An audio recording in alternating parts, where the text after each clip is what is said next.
옛날, 아주 먼 옛날에 험준한 산맥이 병풍처럼 둘러싸인 깊은 산골짜기에 마음씨 착한 나무꾼 박씨 노인이 살고 있었습니다. 이곳은 구름조차 힘겨워 쉬어간다는 높은 봉우리 아래 자리 잡은 작은 마을로 해가 지면 사방에서 들짐승 우는 소리가 들려올 만큼 인적 드문 곳이었지만 물 맑고 공기 좋은 평화로운 터전이었습니다. 박씨는 젊은 시절 아내를 병으로 먼저 떠나보내고 슬하에 자식 하나 없이 외롭게 지냈으나 산을 부모처럼 여기고 나무를 형제처럼 아끼며 욕심 없이 하루하루를 성실하게 살아가는 사람이었습니다. 그는 마을에서 가장 부지런하여 새벽닭이 울기도 전에 지게를 지고 산을 올랐으며 살아있는 나무는 결코 함부로 베지 않고 오직 죽은 나무나 떨어진 가지들만 거두어 땔감을 마련하는 등 산에 대한 예의를 평생토록 지키며 살아왔습니다.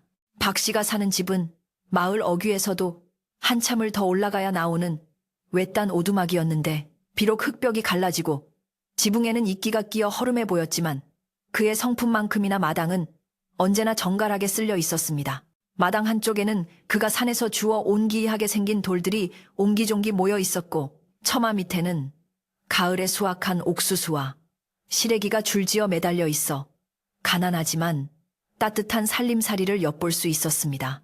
마을 사람들은 박씨가 산신령의 보살핌을 받는 사람이라며 그를 존경했고 가끔 산에서 귀한 약초라도 발견하면 제일 먼저 마을의 아픈 이들에게 나누어주는 그의 넉넉한 인심을 칭송하곤 했습니다. 겨울이 성큼 다가와 찬바람이 문풍지를 거세게 흔들던 어느 날 박씨는 긴 겨울을 날 백감이 부족하다는 생각에 평소보다 더 깊은 산속으로 들어가기로 마음먹었습니다. 그날따라 산속의 공기는 유난히 차갑고 날카로워 숨을 쉴 때마다 하얀 입김이 피어올랐고 앙상한 나뭇가지들은 서로 부딪히며 기괴한 소리를 내고 있었습니다. 박씨는 익숙한 산길을 벗어나 사람들의 발길이 닿지 않는 험한 골짜기, 깊숙한 곳으로 들어갔는데 그곳은 아름드리 고목들이 빽빽하게 들어차 대낮에도 어둑어둑한 그림자가 드리워진 곳이었습니다. 지게를 잠시 내려놓고 땀을 훔치던 박씨의 귀에 바람 소리와는 다른 짐승의 신음소리가 희미하게 들려왔습니다. 처음에는 잘못 들었나 싶어 귀를 기울였지만 소리는 분명히 고통에 찬 비명이었고 마치 누군가 애타게 구조를 요청하는 것처럼 절박하게 느껴져 박씨는 소리가 나는 쪽으로 조심스럽게 발걸음을 옮기기 시작했습니다. 소리가 들려오는 곳은 가파른 절벽 아래 너덜지대였는데 며칠 전 내린 비로 인해 흙이 무너져 내린 흔적이 역력했고 크고 작은 바위들이 어지럽게 널려 있었습니다. 박씨가 덤불을 헤치고 다가가 보니 집채만한 거대한 바위 아래에 무언가 털북숭이 짐승이 깔려 꼼짝도 못하고 있는 모습이 눈에 들어왔습니다. 가까이 다가가 자세히 살펴보니 그것은 일반적인 원숭이와는 비교도 안 될 만큼 거대한 몸집을 가진 늙은 원숭이였는데 온몸의 털은 은빛이 감돌 정도로 윤기가 흘렀으나 안타깝게도 한쪽 다리가 거대한 바위에 짓눌려 고통스럽게 신음하고 있었습니다. 원숭이는 박씨를 보자마자 경계하는 듯 이빨을 드러냈지만 극심한 고통 때문인지 이내 힘없이 고개를 떨구고 슬픈 눈으로 그를 바라볼 뿐이었습니다. 박씨는 평생 산을 오르내렸지만 이토록 기이하고 위험 있는 원숭이는 처음 보았기에 두려움이 앞섰으나 짐승의 눈망울에 담긴 애처로움이 그의 발길을 붙잡았습니다. 그는 호랑이보다 무서운 맹수일지도 모른다는 생각을 잠시 접어두고 지게에 꽂혀있던 낫과 튼튼한 참나무 막대기를 꺼내 들고 바위 쪽으로 다가갔습니다. 원숭이는 박씨가 다가오자 몸을 움찔거렸지만 박씨는 부드러운 목소리로 네가 많이 다쳤구나. 내가 너를 해치려는 것이 아니니 안심하거라 라고 나직하게 속삭이며 원숭이를 안심시켰습니다. 박씨는 거대한 바위 틈새에 참나무 막대기를 깊숙이 찌르고 지렛대의 원리를 이용해 온 힘을 다해 바위를 들어 올리려 했으나 바위는 꿈쩍도 하지 않을 만큼 무거웠습니다. 노인의 이마에서는 굵은 땀방울이 비오듯 쏟아졌고 팔다리가 부들부들 떨렸지만 그는 포기하지 않고 젖먹던 힘까지 짜내어 다시 한번 막대기에 체중을 실었습니다. 으라차차 하는 기합 소리와 함께 바위가 아주 조금 들썩이는 찰나 영리한 원숭이는 그 틈을 놓치지 않고 짓눌려 있던 다리를 재빨리 빼냈습니다. 바위가 다시 쿵 하고 내려앉아 땅이 울렸지만 다행히 원숭이는 몸을 피한 뒤였고 박씨는 거친 숨을 몰아쉬며 바닥에 주저앉았습니다. 원숭이의 다리는 뼈가 부러진 듯 퉁퉁 부어올라 있었고 붉은 피가 배어나오고 있어 보는 사람의 마음을 아프게 했는데 박 씨는 자신의 저고리 소매를 찢어 헝겊을 만들고 주변에서 지혈에 좋은 쑥을 뜯어 지식여 상처 부위에 정성껏 발라주었습니다. 박 씨는 능숙한 솜씨로 부러진 나뭇가지를 덧대어 원숭이의 다리를 단단히 고정해 주었고 치료하는 내내 원숭이는 신기하게도 반항 한 번 하지 않고 가만히 그의 손길을 받아들였습니다. 치료가 끝나자 박 씨는 이마에 땀을 닦으며 원숭이의 눈을 들여다보았는데 그 눈빛은 짐승의 것이라기보다는 마치 사람처럼 깊은 감사를 담고 있는 듯 했습니다. 원숭이는 자리에서 일어나려 했으나 다리의 통증 때문에 비틀거렸고 어디선가 나타난 작은 원숭이 떼가 우르르 몰려와 늙은 원숭이를 부축하듯 애워쌌습니다. 그 광경을 지켜보던 박 씨는 이 원숭이가 보통 원숭이가 아니라 이 산의 원숭이들을 이끄는 우두머리, 즉 원숭이 왕일 것이라고 짐작하게 되었습니다. 원숭이 무리의 부축을 받으며 숲속으로 사라지기 전 늙은 원숭이는 가던 길을 멈추고 뒤를 돌아 박 씨를 향해 깊이 고개를 숙이는 듯한 시름을 했습니다. 박 씨는 그 모습에 묘한 감동을 받으며 손을 흔들어 주었고 원숭이들은 안개 자욱한 숲속으로 호련히 자취를 감추었습니다. 날은 이미 어둑어둑해져 산 그림자가 길게 드리워졌고 박 씨는 빈지게를 진 채 터덜터덜 산을 내려와야 했지만 마음만은 그 어느 때보다 뿌듯하고 가벼웠습니다. 집에 도착한 박 씨는 찬물 한 사발로 목을 축이고 차가운 방바닥에 누워 오늘 있었던 기이한 일을 떠올리며 비록 잿감은 구하지 못했지만 생명을 구했으니 그것으로 족하다고 생각하며 깊은 잠에 빠져들었습니다. 다음 날 아침 박 씨는 창호지 문을 환하게 비추는 아침 햇살에 눈을 떴는데 방문을 열기도 전에 코끝을 자극하는 달콤하고 향긋한 냄새에 고개를 갸웃거렸습니다. 이 겨울에 어디서 이런 꽃향기 같은 과일 냄새가 난단 말인가? 혼잣말을 하며 삐걱거리는 나무 문을 열고 마당으로 나선 박 씨는 눈앞에 펼쳐진 광경에 입을 다물지 못하고 그 자리에 털썩 주저앉을 뻔했습니다. 그의 햇마루 앞에는 제철이 아니면 구경조차 하기 힘든 싱싱한 산달에 으름, 그리고 꿀이 뚝뚝 떨어질 듯 잘 익은 홍시와 배가 산더미처럼 쌓여 있었기 때문입니다. 그것은 누가 보아도 사람이 가져다 놓은 것이라고는 믿기 힘들 만큼 엄청난 양이었고 산속 깊은 곳에서만 자라는 아주 귀한 것들이었습니다. 박 씨가 놀란 가슴을 진정시키며 과일 더미를 살펴보는데 과일들 사이에서 반짝이는 무언가가 아침 햇살을 받아 영롱한 빛을 내고 있었습니다. 조심스럽게 집어들어 보니 그것은 콩알만한 크기의 금 부스러기들이었는데 흙과 모래가 섞이지 않은 순수한 사금 조각들이 과일 사이에 드문드문 섞여 있었습니다. 박 씨는 그제야 어제 자신이 구해준 거대한 원숭이를 떠올렸고 이것이 그 짐승이 보낸 보은의 선물이라는 것을 깨닫게 되었습니다. 허허, 미물이라도 은혜를 입으면 잊지 않는다더니 네가 나보다 낫구나. 박 씨는 산 쪽을 향해 감사의 절을 올리며 이 귀한 선물을 함부로 쓰지 않고 소중히 다루겠다고 다짐했습니다. 그날 이후로 박 씨의 아침은 언제나 향긋한 과일 향기와 함께 시작되었는데 매일 아침 문을 열 때마다 어김없이 산과일과 작은 금조각들이 놓여 있었습니다. 때로는 껍질을 깐 호두가 놓여 있기도 하고 때로는 말린 버섯이나 산삼 같은 귀한 약초가 함께 놓여 있기도 하여 박 씨의 집은 어느새 풍요로운 기운으로 가득 차게 되었습니다. 박 씨는 이 사실을 동네방네 떠들고 다니지 않고 조용히 입을 다물었지만 과일은 혼자 다 먹을 수 없을 만큼 많아서 이웃집 아이들이나 형편이 어려운 노인들에게 조금씩 나누어 주기 시작했습니다. 사람들은 박 씨가 산신령에게 복을 받아 겨울에도 싱싱한 과일을 얻는다고 수군거렸지만 그 속에 섞여 들어오는 황금의 존재에 대해서는 까맣게 모르고 있었습니다. 박 씨는 매일 아침 마당에 쌓이는 황금을 보며 기쁨보다는 걱정이 앞서기 시작했는데 분에 넘치는 재물은 화를 부를 수도 있다는 옛 어른들의 말씀을 기억하고 있었기 때문입니다. 그는 금조각들을 작은 항아리에 모아 안방 깊숙한 곳, 아무도 모르는 바닥 밑에 묻어두고는 마치 아무 일도 없었다는 듯 평소처럼 지게를 지고 산을 오르내렸습니다. 하지만 그의 얼굴에는 예전보다 훨씬 여유가 넘쳤고 영양가 높은 산과일을 매일 먹은 덕분인지 굽었던 허리가 펴지고 검버섯이 핀 얼굴에도 혈색이 돌기 시작했습니다.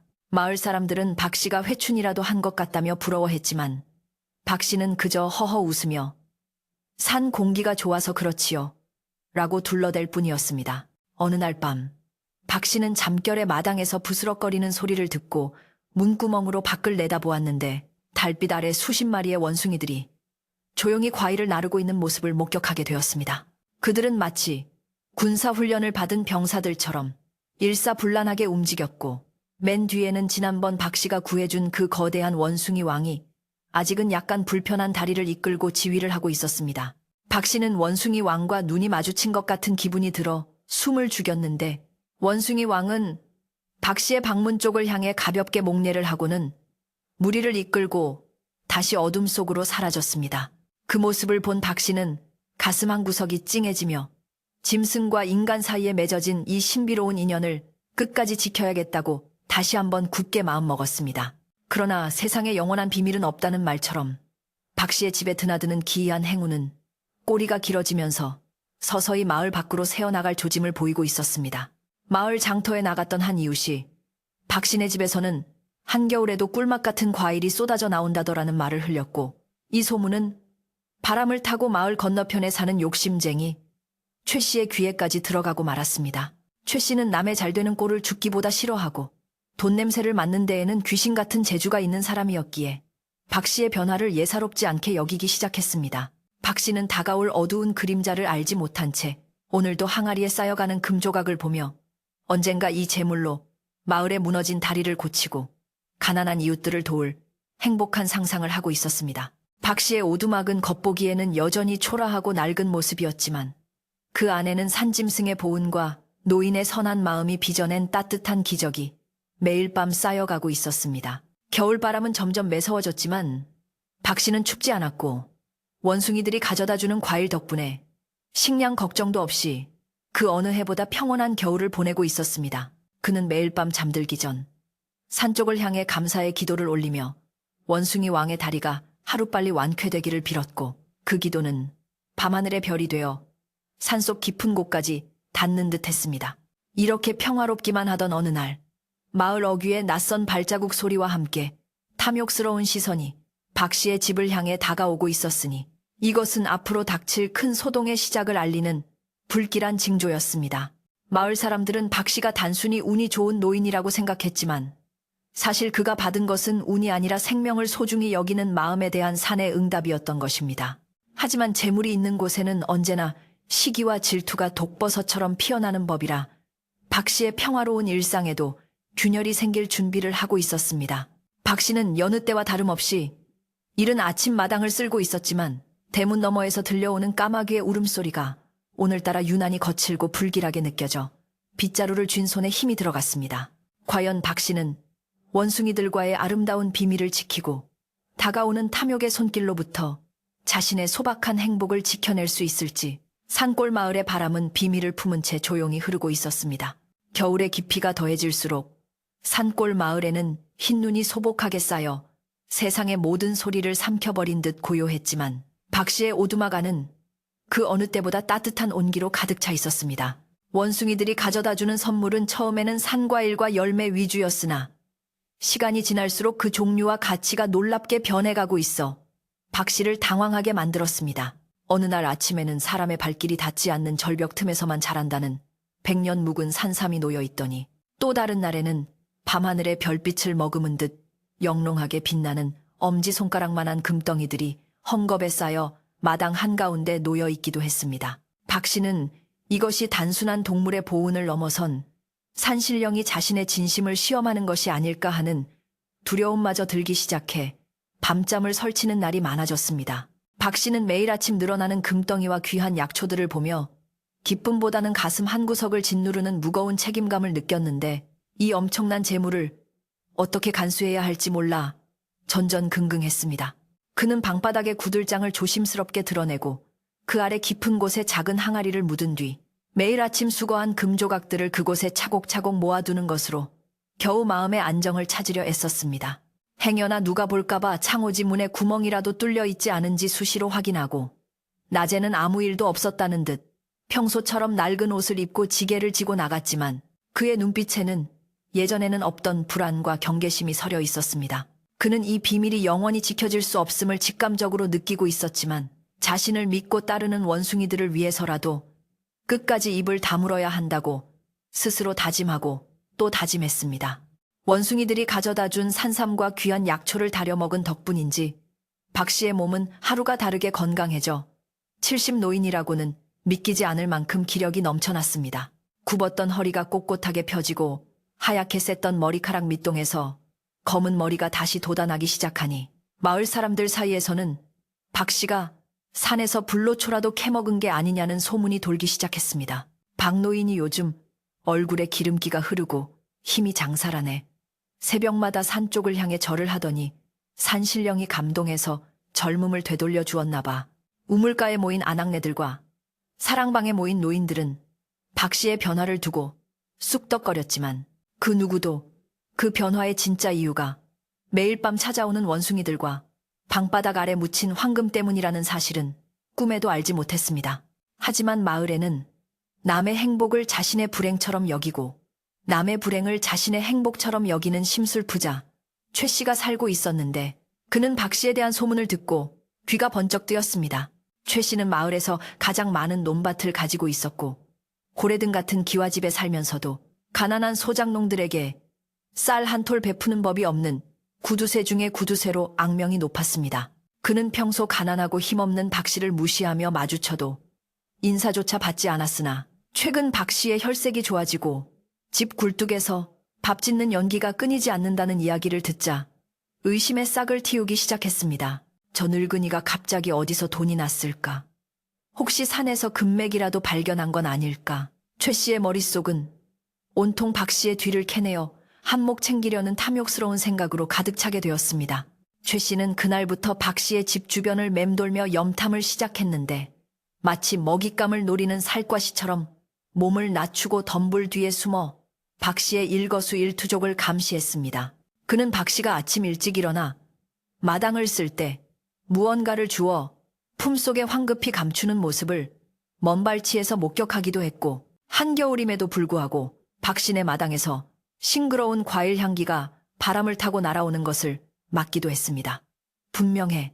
저 늙은이가 뭔가 엄청난 것을 숨기고 있어. 그게 아니라면 이 엄동설 안에 저런 향기가 날 리가 없지. 최 씨는 확신에 찬 눈빛으로 입맛을 다셨고 자신의 의심을 확인하기 위해 직접 박 씨의 집을 방문해 보기로 결심했습니다. 그의 눈은 탐욕으로 번들거렸고 쥐고 있는 지팡이를 잡은 손에는 힘이 잔뜩 들어가 있었습니다. 어느 눈 내리는 오후 최 씨는 짐짓 점잖은 척하며 뒷짐을 지고 박 씨의 오두막 살인문 앞에 서서 헛기침을 크게 두어 번 했습니다. 에헴, 이리 오너라. 박 서방 안에 있는가? 갑작스러운 최 씨의 방문에 깜짝 놀란 박 씨는 방바닥의 돗자리를 황급히 바로잡고 떨리는 목소리를 가다듬으며 문을 열고 나갔습니다. 박 씨는 평소 자신을 거들떠보지도 않던 최 부자가 누추한 자신의 집까지 찾아온 것에 대해 불길한 예감을 느꼈지만 겉으로는 내색하지 않고 공손하게 허리를 굽혀 인사를 올렸습니다. 아이고, 최 부자 어르신께서 이 누추한 곳까지 어인 일이십니까? 들어오셔서 따뜻한 물이라도 한 잔 드시지요. 박 씨는 최대한 태연하게 행동하려 했으나 쿵쿵 뛰는 심장 소리가 최 씨에게 들릴까봐 조마조마했습니다. 최 씨는 박 씨의 안내를 받아 방 안으로 들어서자마자 매의 눈으로 방 안 구석구석을 훑어보았는데 낡은 가구들 사이에서도 묘하게 풍요로운 기운이 감돌고 있음을 단박에 알아차렸습니다. 방 한쪽 구석에는 먹다 남은 으름 껍질이 놓여 있었는데 그것은 한겨울에 도저히 구할 수 없는 귀한 산열매였기에 최 씨의 눈길이 그곳에 딱 꽂혔습니다. 최 씨는 능청스럽게 웃으며 박 서방, 자네 요즘 얼굴이 아주 좋아. 회춘이라도 한 것 같네 그려. 혹시 산에서 산삼이라도 캤나? 하고 넌지시 떠보았습니다. 박 씨는 식은땀이 흐르는 것을 느끼며 손을 저었고 아닙니다. 어르신, 그저 겨울잠을 푹 자고 나니 몸이 좀 개운해진 것뿐입니다. 라고 둘러댔지만 목소리는 미세하게 떨리고 있었습니다. 최 씨는 박 씨의 당황하는 기색을 놓치지 않고 더욱 집요하게 질문을 이어갔는데 허허, 겸손하긴. 내 듣자 하니 자네 집 굴뚝에서 밤낮으로 연기가 난다던데 혼자 사는 노인이 뭘 그리 해먹나? 혹시 숨겨둔 금덩이라도 녹이는 건 아닌가? 하며 농담인 척 뼈 있는 말을 던졌습니다. 그 말에 박 씨의 얼굴은 사색이 되었고 쥐고 있던 찻잔을 떨어뜨릴 뻔하며 허둥지둥했습니다. 금덩이라니요. 당치도 않습니다. 산에서 주워온 택감이 많아 방을 좀 따뜻하게 했을 뿐입니다. 박 씨는 필사적으로 변명했지만 최 씨는 이미 박 씨의 반응을 보고 자신의 추측이 맞았음을 확신하며 속으로 쾌재를 불렀습니다. 최 씨는 더 이상 묻지 않고 자리에서 일어나며 의미심장한 미소를 지었습니다. 그래, 뭐 그렇다 치지. 하지만 박서방, 세상에 비밀은 없는 법일세. 좋은 것이 있으면 이웃과 나눠야 뒤탈이 없는 법이야. 내 말 명심하게나. 최 씨는 으름장을 놓듯 한마디를 남기고 방을 나갔는데 그의 뒷모습에서는 숨길 수 없는 탐욕과 음흉함이 뚝뚝 묻어났습니다. 최 씨가 대문을 나서자마자 박 씨는 다리가 풀려 자리에 주저앉았고 마치 독사가 방 안을 훑고 지나간 것처럼 소름이 돋아 몸을 떨었습니다. 그는 최 씨가 단순히 안부를 물으러 온 것이 아니라 자신의 비밀을 캐내고 약점을 잡아 재물을 빼앗으려 한다는 것을 직감했습니다. 박 씨는 두려움에 떨며 밖을 내다보았지만 최 씨의 발자국은 눈 위에 선명하게 찍혀 마치 자신의 심장을 옥죄어 오는 쇠사슬처럼 보였습니다. 불안감을 견디다 못한 박 씨는 마을에서 가장 지혜롭고 덕망이 높기로 소문난 황 노인을 찾아가 조언을 구하기로 마음먹었습니다. 황 노인은 젊은 시절 서당 훈장을 지냈고 세상의 이치를 꿰뚫어보는 해안을 가진 분이라 마을에 어려운 일이 생길 때마다 사람들이 찾아가 지혜를 빌리곤 했습니다. 박 씨는 해가 뉘엿뉘엿 질 무렵 남들의 눈을 피해 갓을 푹 눌러쓰고 황 노인의 집으로 향했습니다. 황 노인은 마루에 앉아 지팡이를 짚은 채 먼 산을 바라보고 있었는데 박 씨가 들어오자 마치 기다렸다는 듯이 온화한 미소로 맞아주었습니다. 박서방, 자네 발걸음 소리가 예전 같지 않구먼. 무언가 마음에 큰 짐을 지고 온 게야. 황 노인의 첫마디에 박 씨는 울컥하며 가슴속에 담아두었던 고민을 털어놓을 용기를 얻었습니다. 박 씨는 차마 원숭이와 황금에 대한 이야기를 전부 다 할 수는 없어서 어르신, 제가 분에 넘치는 행운을 얻게 되었는데 누군가 그것을 노리는 것 같아 두렵습니다. 어떻게 해야 이 화를 피할 수 있겠습니까? 라고 조심스럽게 물었습니다. 황 노인은 박 씨의 말을 듣고 잠시 눈을 감고 생각에 잠기더니 이내 깊고 그윽한 눈빛으로 박 씨를 바라보며 입을 열었습니다.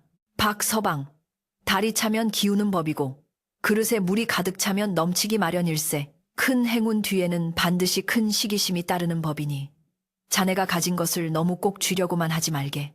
황 노인의 목소리는 낮지만 힘이 있었고 박 씨의 마음에 깊은 울림을 주었습니다. 이어서 황 노인은 더욱 단호한 목소리로 덧붙였습니다. 특히 뱀 같은 눈을 가진 자를 조심하게. 재물은 감춘다고 감춰지는 것이 아니라 베풀어야 지켜지는 것일세. 하지만 지금은 때가 좋지 않으니 당분간은 문 단속을 철저히 하고 밤에는 절대 함부로 문을 열어주지 말게나. 자네의 선한 마음이 자네를 지켜줄 것이야. 황 노인의 조언은 박 씨에게 큰 위로가 되었지만 동시에 다가올 위험에 대한 경고이기도 했습니다.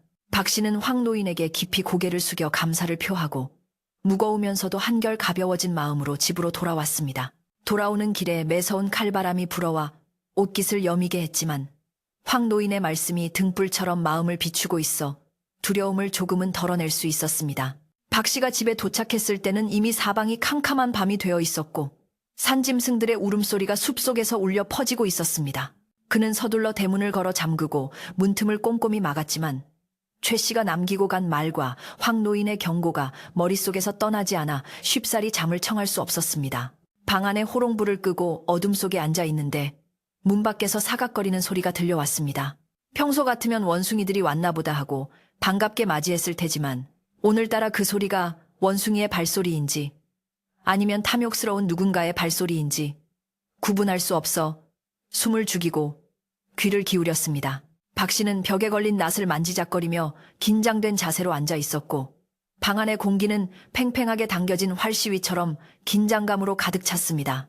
그때 문 밖에서 끼익 끼익 하는 익숙한 원숭이들의 울음소리가 작게 들려오자 박 씨는 그제야 안도의 한숨을 내쉬었습니다. 그는 조심스럽게 문을 열었고 달빛 아래 수십 마리의 원숭이들이 여느 때처럼 과일과 약초를 내려놓고 있는 모습을 보았습니다. 하지만 박 씨는 평소와 달리 원숭이들을 향해 손가락을 입에 가져다 대며 쉿 하는 심엿을 했고 영리한 원숭이들은 주인의 불안함을 감지했는지 소리 없이 움직이며 서로 눈빛을 교환했습니다. 원숭이 왕은 절뚝이는 다리가 많이 나아 보였지만 박 씨의 어두운 표정을 읽고는 걱정스러운 눈빛으로 그를 빤히 바라보았습니다. 마치 무슨 일이 있습니까? 은희님.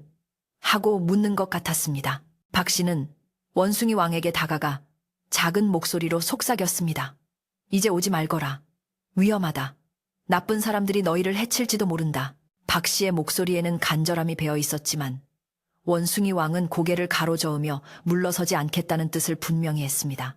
원숭이 왕은 품속에서 이전보다 훨씬 크고 빛나는 주먹만한 금덩이를 꺼내 박 씨의 손에 쥐어주었는데 그 금덩이는 차가운 겨울밤에도 따뜻한 온기를 품고 있었습니다. 박 씨는 그 금덩이가 고맙기보다는 야속하게 느껴졌지만 짐승의 진심을 거절할 수 없어 받아들었고 원숭이들은 다시 어둠 속으로 사라졌습니다. 멀어지는 원숭이들의 뒷모습을 보며 박 씨는 눈시울이 붉어졌고 이 순수한 생명들을 지키기 위해서라면 자신의 목숨이라도 걸어야겠다고 굳게 결심했습니다.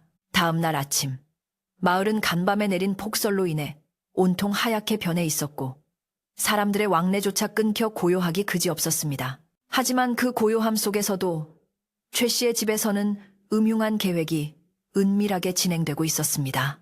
최 씨는 하인들을 불러 모아 박 씨의 집에 대한 감시를 강화하라고 지시했고 사냥꾼을 매수하여 산속에 덫을 놓으라는 명령까지 내렸습니다. 분명 짐승놈들이 뭔가 물어오는 게 틀림없어. 그 놈들을 잡으면 금맥을 찾을 수 있을 거야. 최 씨는 욕망에 눈이 멀어 수단과 방법을 가리지 않기로 마음먹었고 그의 탐욕은 마을의 평화를 위협하는 시한폭탄과도 같았습니다.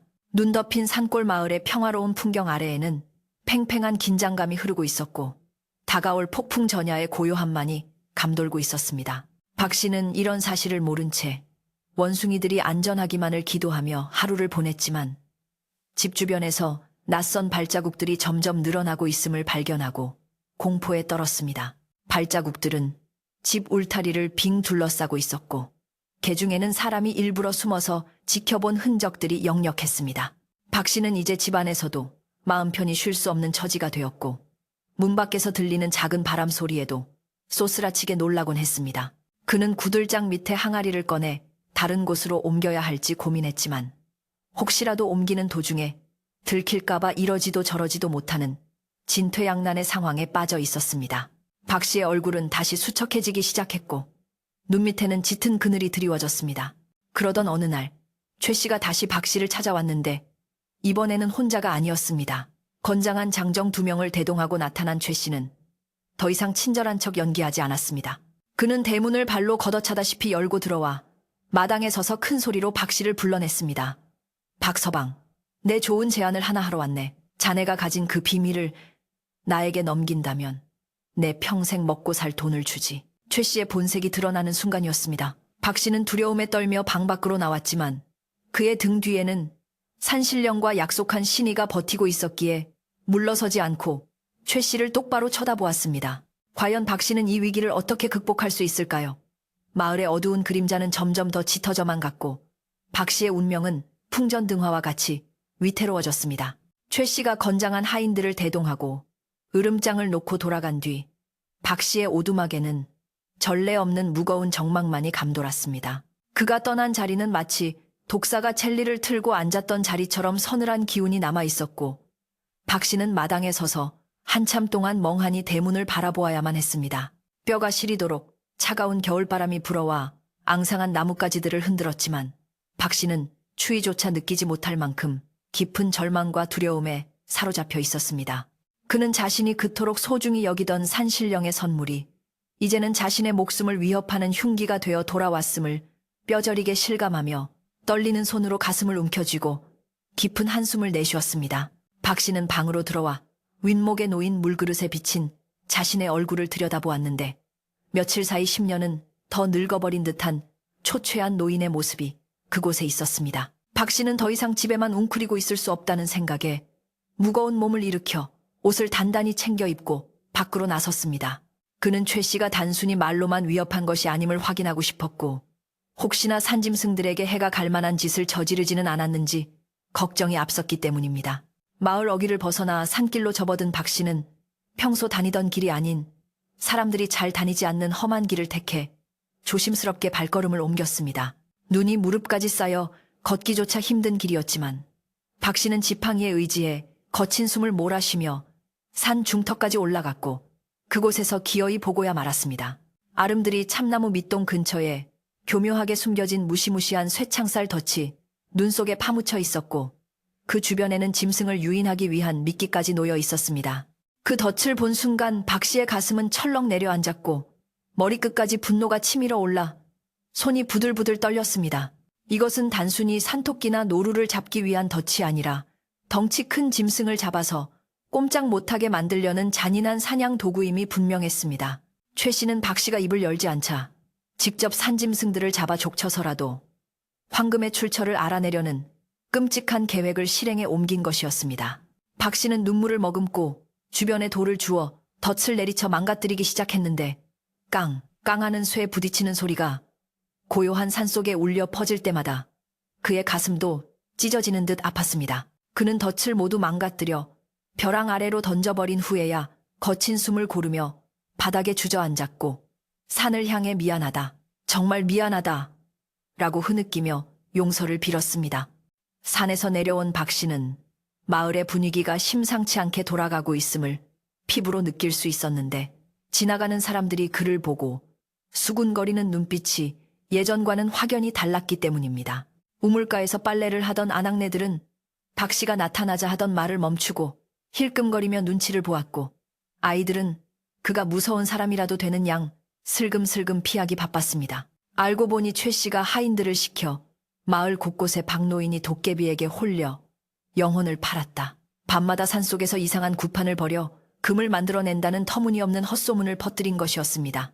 순박한 마을 사람들은 최 씨의 말을 곧이곧대로 믿지는 않았지만 박 씨의 갑작스러운 풍요와 밤마다 들리는 기이한 소리 때문에 불안감을 느끼고 있었던 터라 소문은 걷잡을 수 없이 번져나가고 있었습니다. 박 씨는 억울함에 가슴이 터질 것 같았지만 누구를 붙잡고 하소연할 수도 없는 처지라 그저 입을 꾹 다물고 고개를 숙인 채 집으로 돌아와야만 했습니다. 집으로 돌아온 박 씨는 마당 한 구석에 쪼그리고 앉아 서러운 눈물을 흘렸는데 평생을 정직하고 성실하게 살아온 자신의 삶이 송두리째 부정당하는 것 같아 견딜 수가 없었습니다. 그는 자신이 욕심을 부려 금을 취한 것이 아니라 그저 다친 생명을 구해주었을 뿐인데 왜 이런 고통을 겪어야 하는지 하늘이 원망스러웠습니다. 하지만 박 씨는 이내 마음을 다잡고 자신보다 더 위험에 처한 원숭이들을 지켜야 한다는 생각 하나로 흩어지는 정신을 집중하려 애썼습니다. 그는 오늘 밤이 고비가 될 것임을 직감하고 만약 최 씨 일당이 들이닥친다면 어떻게 대처해야 할지 필사적으로 머리를 굴렸습니다. 해가 지고 어둠이 깔리자 산골 마을은 칠흑 같은 어둠 속에 잠겼고 매서운 겨울바람은 문풍지를 찢을 듯이 거세게 몰아쳤습니다. 박 씨는 호롱불을 최대한 작게 줄여 밖으로 빛이 새어나가지 않게 단속하고 방 안에서 뜬 눈으로 밤을 지새우며 밖의 동태를 살폈습니다. 평소라면 원숭이들이 올 시간이 되었지만 오늘은 산속도 쥐 죽은 듯 고요하기만 하여 박 씨의 애간장을 태웠습니다. 그는 원숭이들이 오지 않기를 바라는 마음과 혹시라도 오다가 최 씨 일당에게 잡힌 것은 아닌지 걱정하는 마음 사이에서 갈팡질팡하며 안절부절 못했습니다. 시간은 더디게 흘러 자정을 넘겼고 박 씨가 잠시 깜빡 조는 사이 마당에서 아주 미세한 인기척이 느껴져 그는 화들짝 놀라 잠에서 깼습니다. 박 씨가 조심스럽게 문구멍으로 밖을 내다보니 달빛조차 구름에 가려 어두운 마당에 검은 그림자 하나가 웅크리고 있는 것이 보였습니다. 그것은 사람이 아니라 작은 원숭이 한 마리였는데 평소 떼를 지어 오던 것과 달리 혼자서 힘겹게 무언가를 끌고 온 모습이었습니다.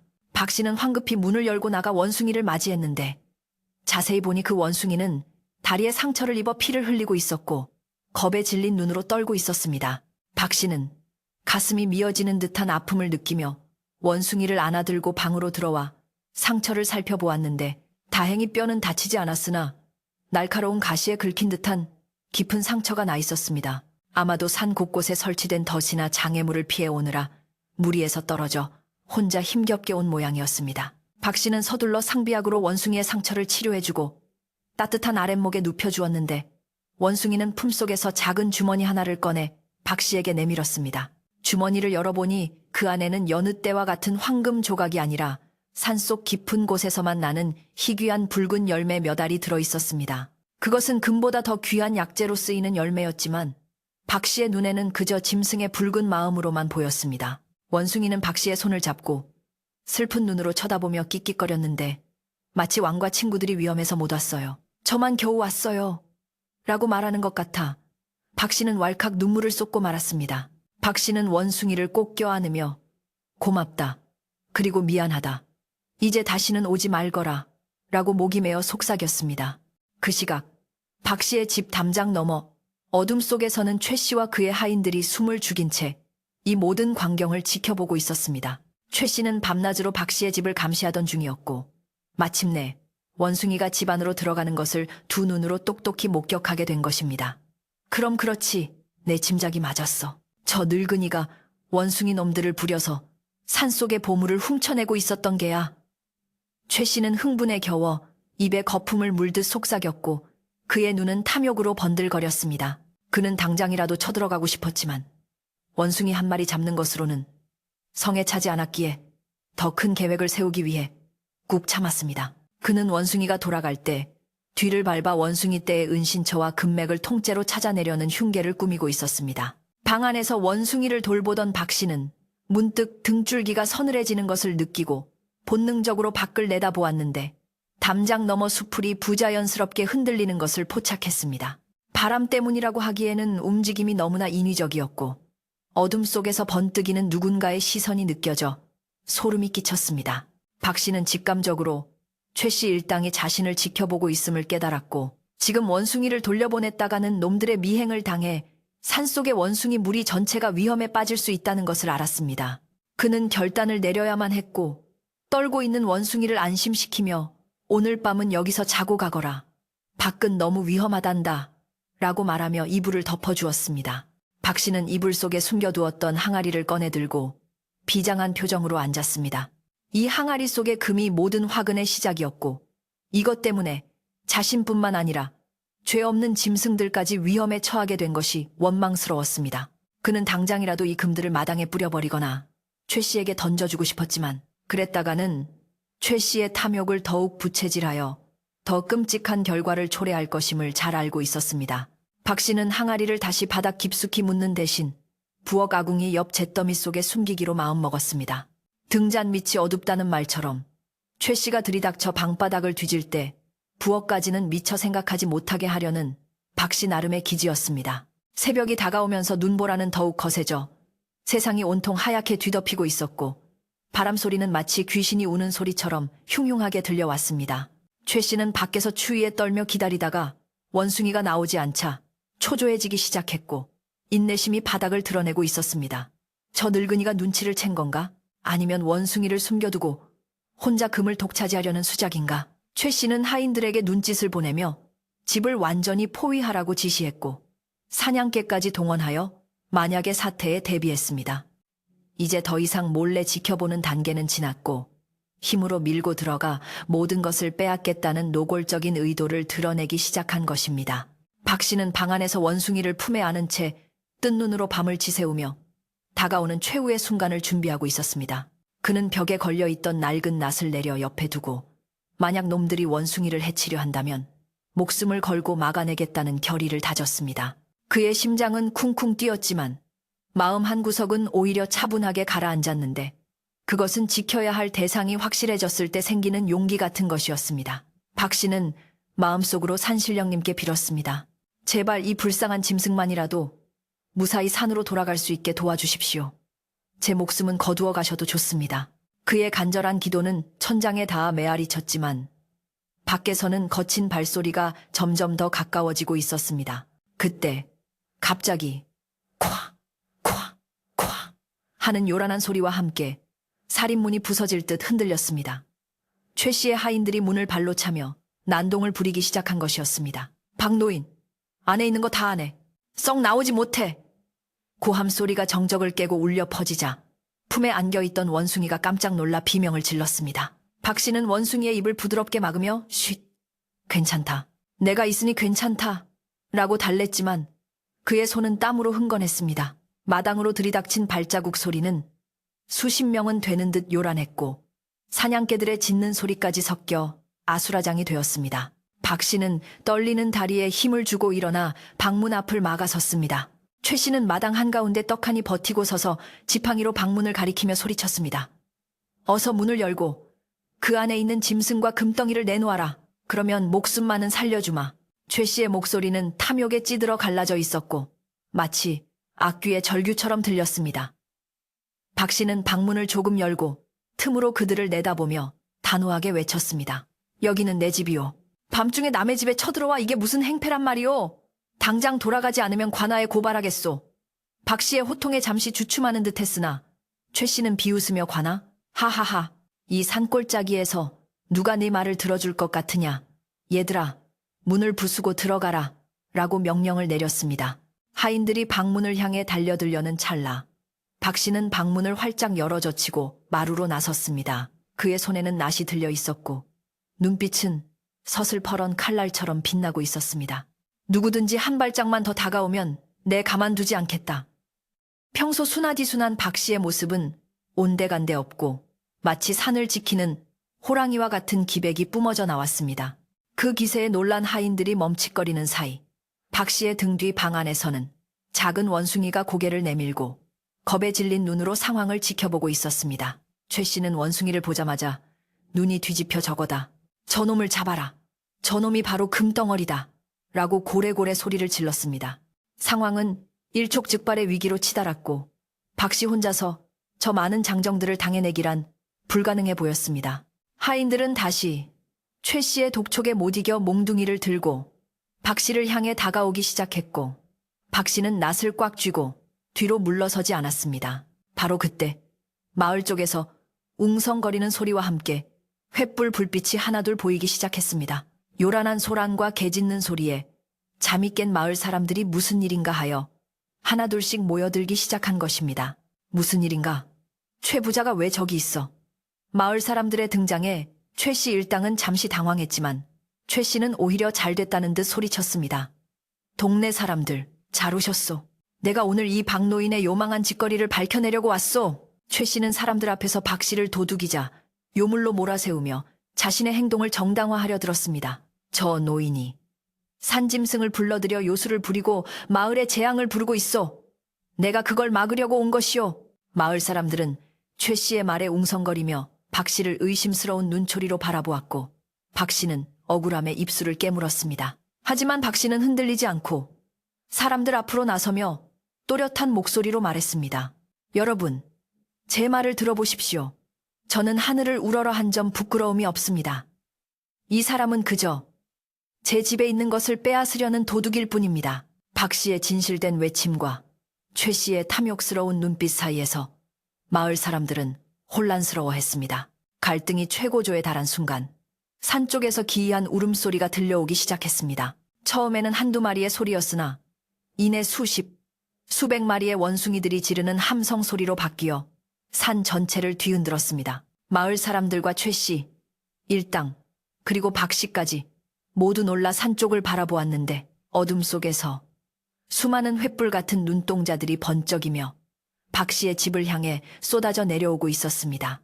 그것은 바로 박 씨를 구하기 위해 그리고 잡혀있는 동료를 구하기 위해 산을 넘어 달려온 원숭이 왕과 그의 군대였습니다. 땅이 울리고 나무가 흔들리는 그 장관 앞에 탐욕의 눈먼 자들은 공포에 질려 뒷걸음질 치기 시작했습니다.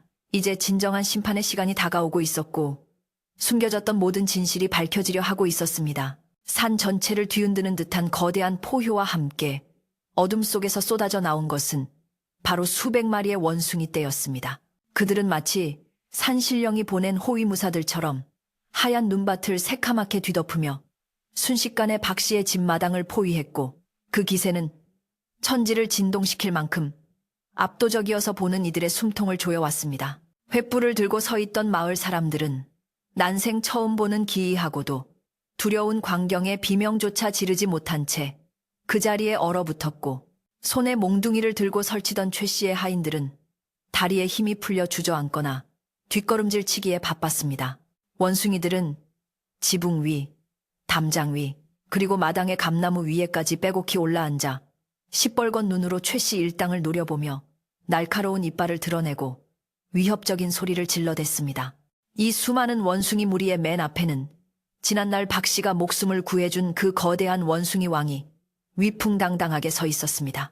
다리의 상처는 거의 아물었는지 움직임에 거침이 없었고 은빛 털이 달빛을 받아 신비로운 광채를 뿜어내고 있어 마치 전설 속의 영물처럼 보였습니다.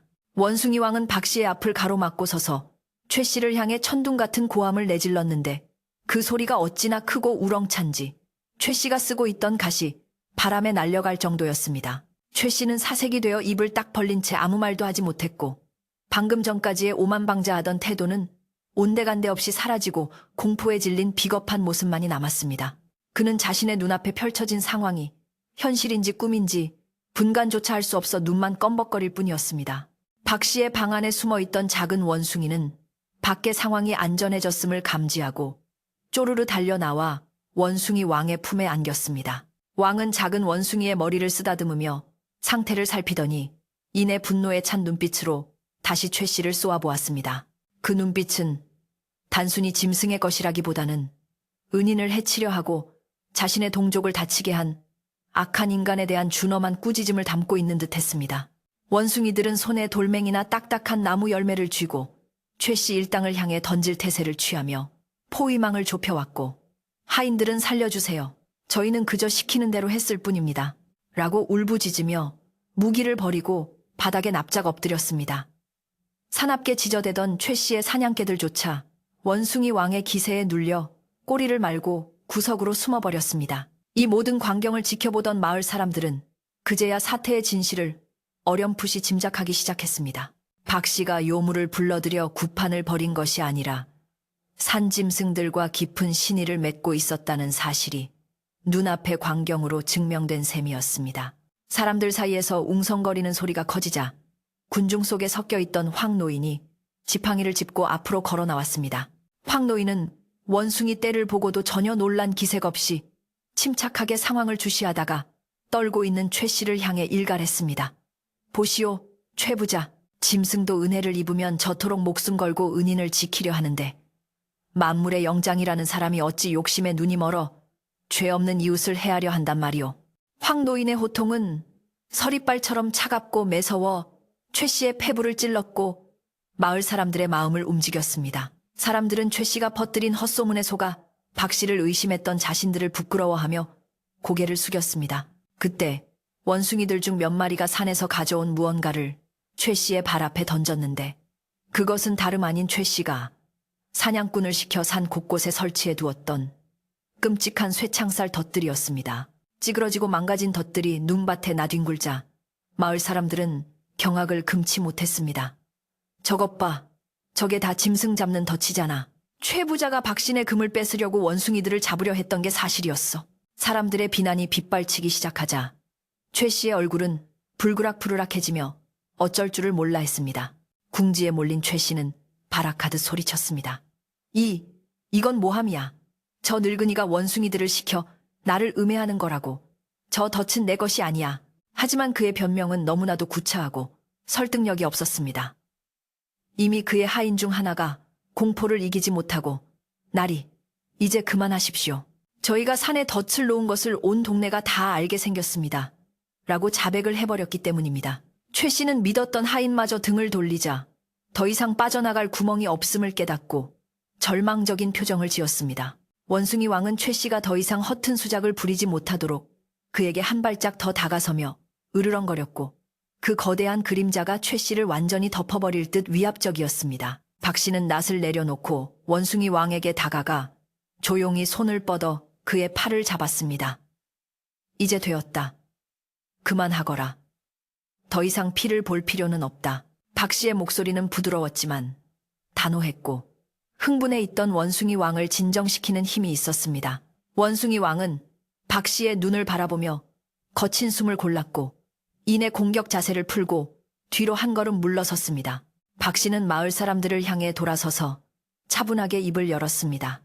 여러분, 놀라게 해드려 죄송합니다. 이 짐승들은 저를 해치러 온 것이 아니라 위기에 처한 저를 도우러 온 제 친구들입니다. 제가 지난 겨울 다친 이 녀석을 구해준 인연으로 저에게 과일과 약초를 가져다 주었던 것입니다. 박 씨의 진실된 고백에 마을 사람들은 탄성을 내뱉으며 고개를 끄덕였습니다. 아, 그랬구먼. 박 씨가 젊어진 게 산삼을 먹어서가 아니라 착한 일을 해서 복을 받은 거였어. 사람들은 박 씨의 선행에 감동했고 동시에 최 씨의 악행에 치를 떨었습니다. 분위기가 완전히 박 씨 쪽으로 기울자 최 씨는 쥐구멍이라도 찾고 싶은 심정이 되어 슬금슬금 뒷걸음질을 쳤습니다. 하지만 원숭이들은 그를 그냥 보내줄 생각이 없는 듯 손에 쥐고 있던 딱딱한 호두와 도토리들을 최 씨를 향해 일제히 던지기 시작했습니다. 투다닥 투다닥 빗발치는 열매 세례를 맞은 최 씨는 아이고 나 죽네. 비명을 지르며 머리를 감싸쥐고 도망치기 시작했습니다. 최 씨는 허둥지둥 도망치다가 눈길에 미끄러져 엉덩방아를 채기도 하고 벗겨진 신발을 챙길 새도 없이 맨발로 차가운 눈밭을 뛰어가며 온갖 망신을 다 당했습니다. 그의 하인들도 주인을 버리고 뿔뿔이 흩어져 달아났고 그 모습이 어찌나 우스꽝스럽고 처량한지 지켜보던 마을 사람들은 통쾌한 웃음을 터뜨렸습니다. 욕심쟁이 최 씨는 재물을 뺏으려다 오히려 자신의 체면과 명예를 모두 잃고 마을 사람들의 조롱거리가 되어 밤의 어둠 속으로 사라져버렸습니다. 이것은 인과응보. 착한 일을 하면 복을 받고 나쁜 일을 하면 벌을 받는다는 옛말이 하나도 틀리지 않음을 보여주는 통쾌한 순간이었습니다. 최 씨 일당이 모두 사라지자 마당에는 다시 평화로운 정적이 찾아왔습니다. 하지만 이번 정적은 공포나 긴장이 아닌 안도감과 경이로움으로 가득 찬 따뜻한 침묵이었습니다. 원숭이 왕은 박 씨에게 다시 한번 깊이 고개를 숙여 예를 표했고 박 씨 역시 원숭이 왕의 손을 맞잡으며 감사의 마음을 전했습니다. 그 모습은 인간과 짐승의 경계를 넘어선 진정한 우정과 신의를 보여주는 감동적인 장면이라 지켜보던 마을 사람들의 눈시울을 붉히게 만들었습니다. 황 노인은 껄껄 웃으며 박서방, 자네 덕분에 우리 마을에 큰 구경거리가 생겼네. 오늘 일은 우리 마을의 전설로 남을 걸세. 라고 덕담을 건넸습니다. 박 씨는 멋쩍은 듯 머리를 긁적이며 마을 사람들에게 말했습니다. 다들 추운 밤에 고생 많으셨습니다. 이 짐승들이 가져온 과일이 좀 있으니 이거라도 드시면서 놀란 가슴을 진정시키시지요. 박 씨는 방 안에 쌓여있던 싱싱한 산과일과 꿀이 든 열매들을 가지고 나와 사람들에게 나누어 주었습니다. 한겨울에 맛보는 달콤하고 시원한 배와 홍시는 그야말로 꿀맛이었고 사람들은 과일을 베어 물며 감탄을 금치 못했습니다. 세상에, 임금님 수라상에나 올라갈 법한 맛이네. 박씨, 자네 정말 복받았네. 복받았어. 마을 사람들은 박씨를 둘러싸고 칭찬하며 그동안의 오해를 풀고 사과했습니다. 원숭이들은 사람들이 자신들이 가져온 과일을 맛있게 먹는 모습을 신기한 듯 쳐다보았고 아이들은 용기를 내어 원숭이들에게 다가가 손을 내밀기도 했습니다.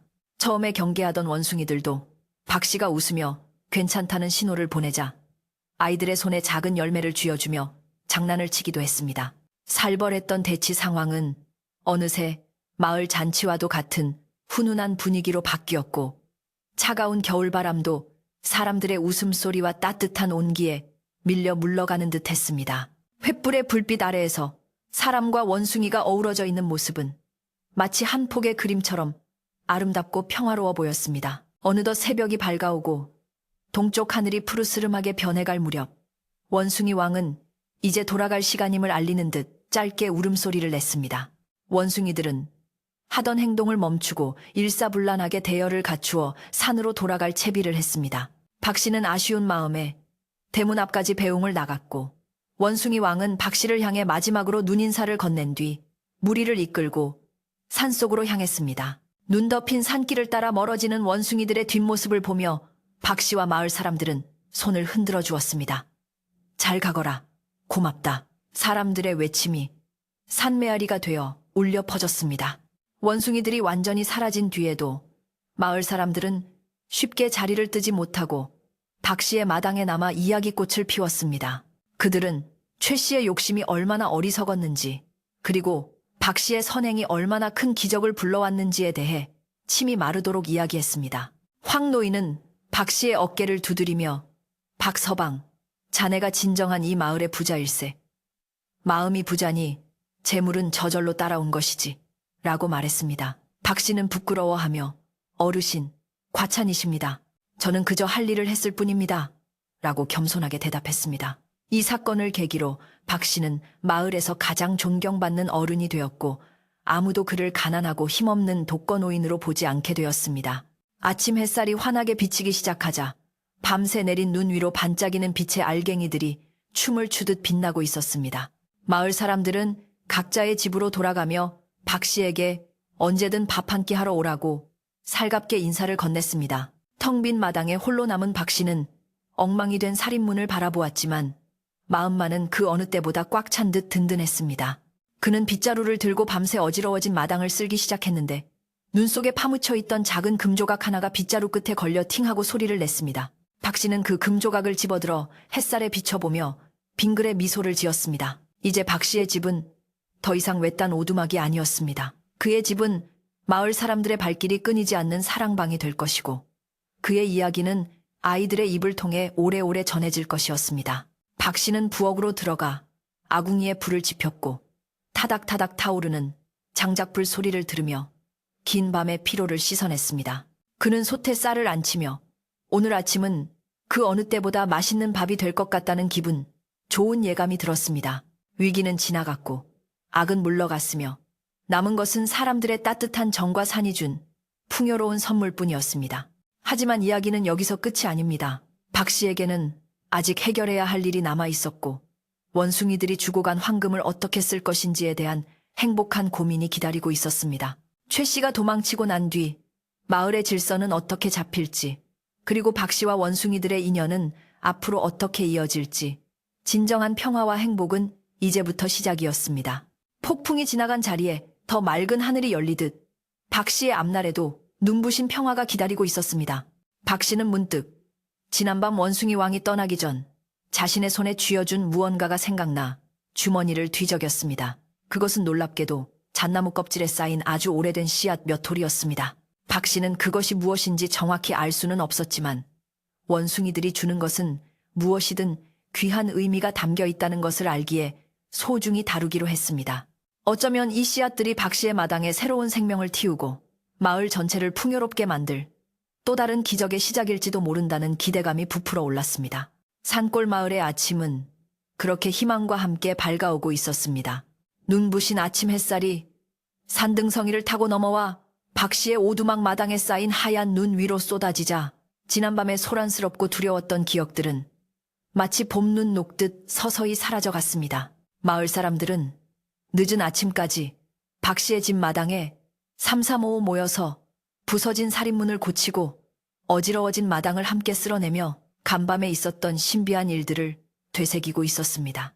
누군가는 망가진 울타리를 세우기 위해 새끼줄을 꼬았고 또 누군가는 박 씨를 위해 따뜻한 국밥을 끓여오는 등 마을 전체가 한 가족처럼 움직이며 박 씨의 보금자리를 다시 정돈하고 있었습니다.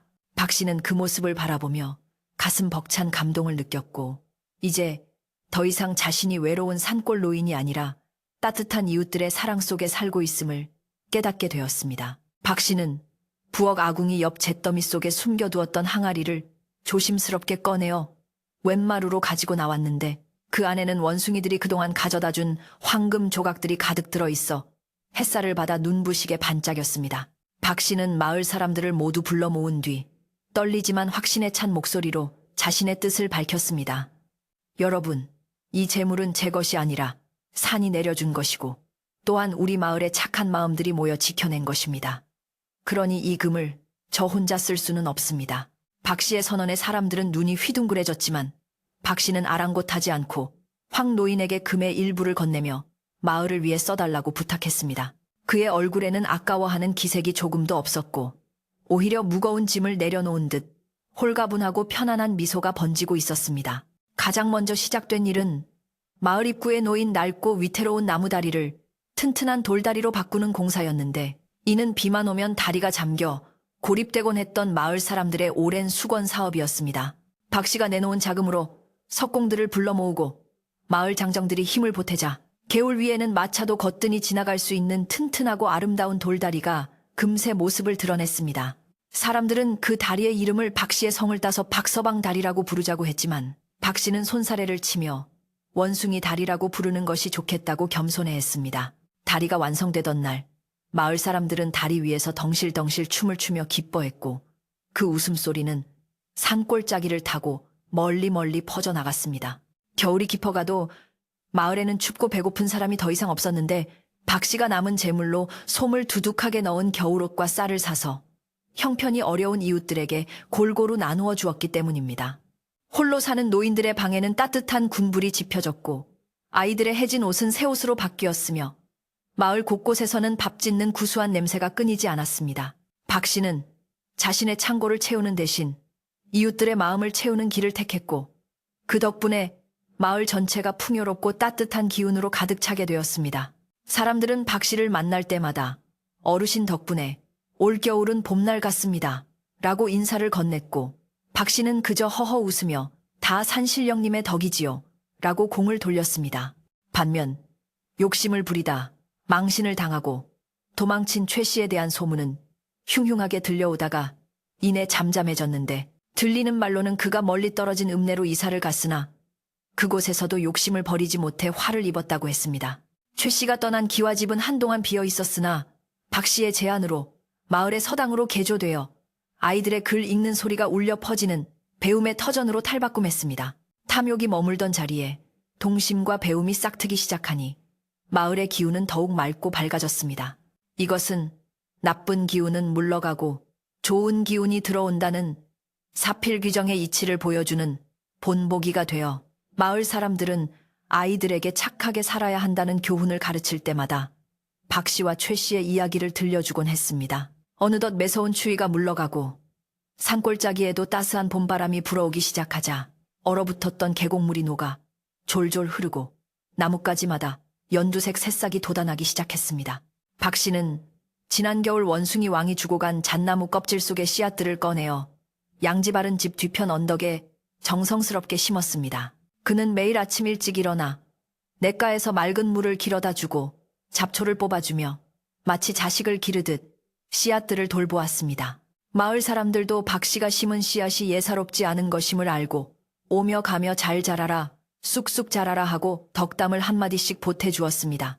박 씨의 정성과 마을 사람들의 염원이 닿았는지 씨앗들은 얼마 지나지 않아 튼튼한 싹을 틔우고 하루가 다르게 무럭무럭 자라났습니다. 놀랍게도 그 씨앗들은 일반적인 나무가 아니라 사시사철 향기로운 꽃을 피우고 탐스러운 열매를 맺는 신비한 복숭아 나무들이었습니다. 몇 해가 지나지 않아 박 씨의 집 뒷산은 온통 분홍빛 복숭아꽃으로 뒤덮여 장관을 이루었고 바람이 불 때마다 달콤한 꽃내음이 마을 전체를 감싸 안았습니다. 그 복숭아는 맛이 기가 막히게 좋을 뿐만 아니라 먹으면 기운이 솟고 잔병치레가 낫는다는 효험이 있어 인근 고을에까지 소문이 자자하게 퍼졌습니다.